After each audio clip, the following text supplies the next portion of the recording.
मंसूर साहब देखिए, ये सिलसिला जो है ना, मामला सारा आप पर आ गया है। उधर अतर भाई ने भी कह दिया है कि सारा फार्मूला आपका ही बनाया हुआ है, और डॉक्टर साहब ने तो देखिए आपको एड्रेस करके वो कहते हैं आप हर चीज़ समझते हैं। उन्होंने बता दिया है कि कौन है बकरी के पीछे बकरी के पीछे। अच्छा मुनीब भाई, मेरे ख्याल में डॉक्टर साहब ने जो बात कही थी ना, वो शायद ये समझे वो मेरे शो में बैठे हुए, भूल गए होंगे शायद कि वो आपके शो में बैठे हुए। एक बात, दूसरी बात ये देखिए, ये जो अभी बात हो रही थी ना, अतर भाई भी कह रहे थे कि जी ये लोग कहते हैं कि जी इमरान खान सियासतदान नहीं है और इमरान खान को सियासतदान नहीं मानते, और ये देखें वो उसने क्या क्या कर दिया। ये पॉलिटिकल रेटरिक जो होता है ये दोनों साइड से चलता है। ये सारे एक दूसरे को यही कहते हैं हम इसको सियासतदान नहीं मानते, हम उसको नहीं मानते। कौन सियासतदान है या नहीं है, इसके लिए किसी को एक दूसरे की सर्टिफिकेट की जरूरत नहीं है। अतर काजमी साहब या मेरे बारे में भी कई बार मतलब लोग जो हैं वो अगर कमेंट कर रहे हैं कि जी हमें इसको साफी नहीं मानते, किसी को किसी के सर्टिफिकेट की जरूरत नहीं होती। एक बात। अच्छा दूसरी बात यह कि अगर इसको इसी तरह इसको वाइस वर्सा कर लिया जाए तो आपको याद होगा शेख रशीद साहब के, मैं यहाँ पे 36 बयान निकाल के आपको दिखा सकता हूँ जो वो कहते थे शरीफ फैमिली खत्म होगी। जी शरीफ खानदान अब खत्म हो गया है, उसका पाकिस्तानी सियासत से ताल्लुक ही कोई नहीं। वजीर आजम, हाँ सारे के सारे कहते हैं। पता नहीं ये सियासी बयानबाजियां होती हैं, इनसे कोई फर्क नहीं पड़ता है। आगे चलना चाहिए, ये तो आगे भी चलेगा, आगे भी इसी तरह। ये खत्म होगी जी, दूसरा है ही नहीं, मौजूद ही नहीं है। लेकिन the fact of the matter, Imran Khan साहब जो है वो पाकिस्तान की सियासत का एक रियलिटी है। बिल्कुल, आपको चाहे पसंद हो या ना हो, वो एक रियलिटी है। वो अगर कोई ये कहेगा जी मौजूदा हुकूमत जो है वो बिल्कुल चिल होकर बैठी होगी और ये इनको फर्क ही कोई नहीं पड़ेगा, नहीं फर्क पड़ेगा। ऐसी बात नहीं है कि फर्क नहीं पड़ेगा, लेकिन कितना फर्क पड़ेगा। क्या हुकूमत इस तरह चली जाएगी? नहीं, हुकूमत इस तरह नहीं जाएगी। अगर हुकूमत जा सकती है तो सिर्फ एक ही तरीके से जा सकती है, जब फोन आते हैं और फोनों की बुनियाद के ऊपर इत्तेहाद टूटते हैं और फिर जब इत्तेहाद बनते हैं, सिर्फ वहां से मसला है। और ये मसला मुस्लिम लीग नून को खुद भी पता है कि कहीं फोन ना आ जाए।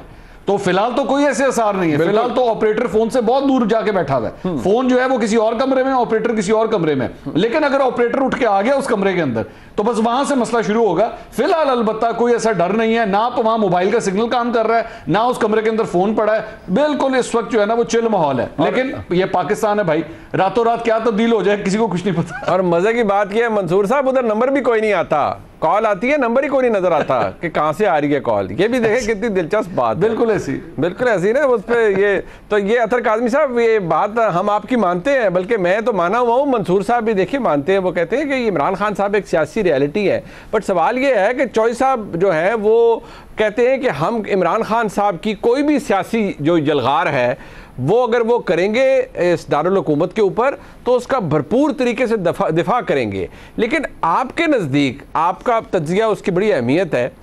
अगर इमरान खान साहब एक साइजेबल नंबर अगर वो इकट्ठा कर लेते हैं, और जिस तरह आपने भी कहा कि कुछ मामला अगर दिन पहले हो जाता तो शायद मुख्तलिफ था, अब आपको लगता है कि हुकूमत को किसी तरह वो बैकफुट पे ला सकते हैं? इवन अगर वो F9 पार्क में बंदे इकट्ठे करके बैठ जाते हैं, इफ ही स्टेज देयर, और ज़रा सिलसिला जाम हो जाता है, लोगों को आम मसाइल शुरू हो जाते हैं। लोगों की, इस्लामाबाद के शहरियों को भी तो मामलात है ना, उनको भी राइट ऑफ वे चाहिए, उनकी भी ज़िंदगी नॉर्मल होनी चाहिए।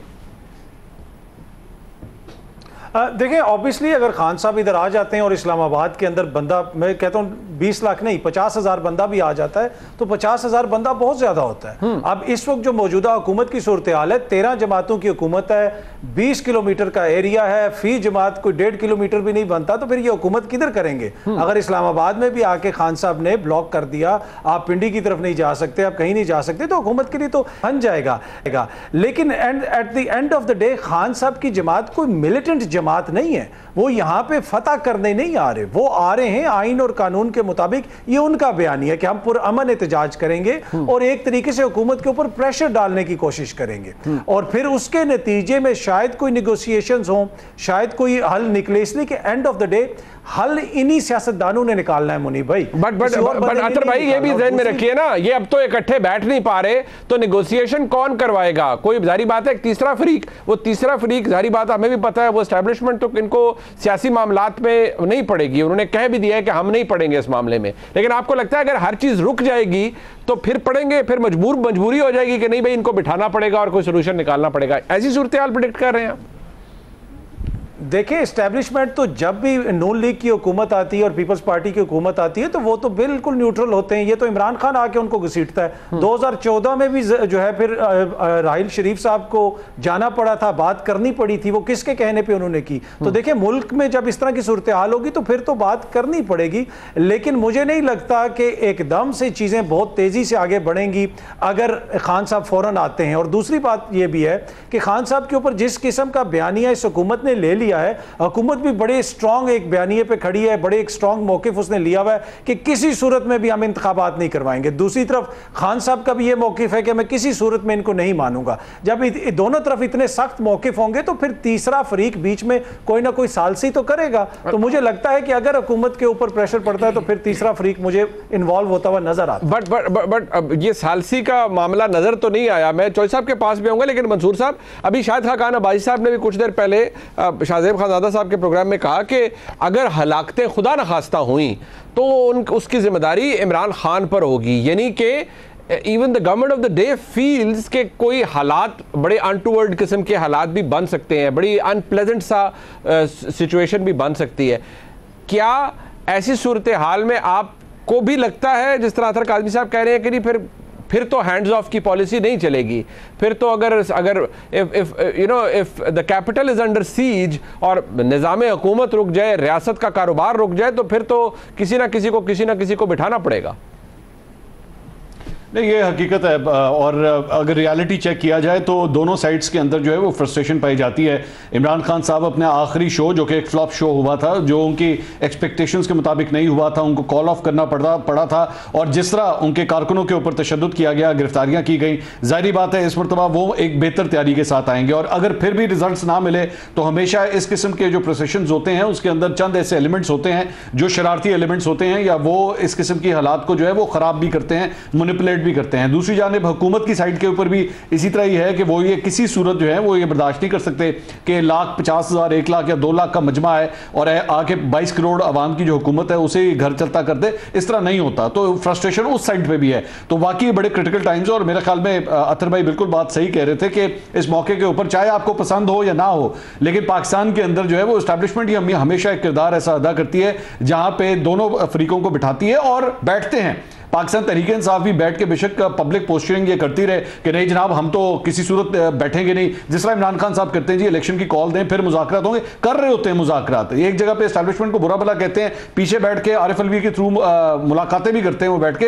ये होता है, असल रियलिटी तो यही है कि करेंगे, ये कल भी करेंगे, ऐसी बात नहीं है कि नहीं करेंगे। लेकिन क्या उसका रिजल्ट निकल सकता है? क्या इमरान खान साहब जो चाहते हैं क्या उसके करीब करीब भी कुछ हो सकता है?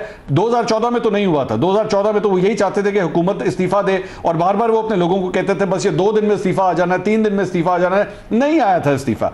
तो इस मरतबा भी जाहिर बात है मेरे ख्याल में डिमांड उनकी यही है, लेकिन मुझे लगता नहीं है, फिलहाल नहीं लगता कि इमरान खान साहब की ये डिमांड जो है वो पूरी हो सकेंगी। आखिरी 10 सेकंड है चौधरी साहब, आप किसी तरह इमरान खान साहब की जमात के साथ बैठकर, इससे पहले कि बहुत देर हो जाए, उससे पहले भी बैठकर कोई हल निकाल लें, एक डेट दे दें इलेक्शन की, इतना तो कर ही सकते हैं आप? देखें, बैठ के वो जो बात मैंने आपसे की है कि वो अगर एहतजाज करना चाहते हैं, इस्लामाबाद में किसी जगह बैठना चाहते हैं तो हम बैठ के बात करेंगे, यहाँ बैठे एहतजाज करें। लेकिन जहाँ तक इलेक्शन का ताल्लुक है, मुझे अब ये बताएं कि इस वक्त जब आपका 1/3 पाकिस्तान की आबादी पानी में डूबी हुई है, तो इमरान खान साहब को क्या मसला बना हुआ है कि वो नहीं इलेक्शन ही करवाएं, इन हालात में करवाएं? कभी उन्होंने बात की है कि जो फ्लड इफेक्टीज़ हैं इस वक्त हमारे पाकिस्तानी जो हैं वो सैलाब के नतीजे में बेघर हुए हैं, उनकी दोबारा आबादकारी कैसे होगी? ये वो बहुत ज़्यादा बड़ा चैलेंज है। ये कबल अज़ वक्त इंतखाबात, अभी कोई जो मौजूदा असम्बली है इसलिए अपनी मुद्दत पूरी तो नहीं की, अगर कर लेती तो फिर भी सोचा जाता कि हम इलेक्शन कैसे करवाएंगे। अभी तो इलेक्शन में टाइम है। आप एक ऐसे हालात में जब आपसे मुल्क की अपनी 1/3 आबादी की ज़रूरियात पूरी करना एक बहुत बड़ा चैलेंज है, उसकी आपको फिक्र नहीं है। इलेक्शन कराओ भाई, क्या मसला है आपको? इलेक्शन अपने वक्त पे होंगे और जब ये असम्बली अपनी मुद्दत पूरी करेगी तब होंगे इंशाल्लाह।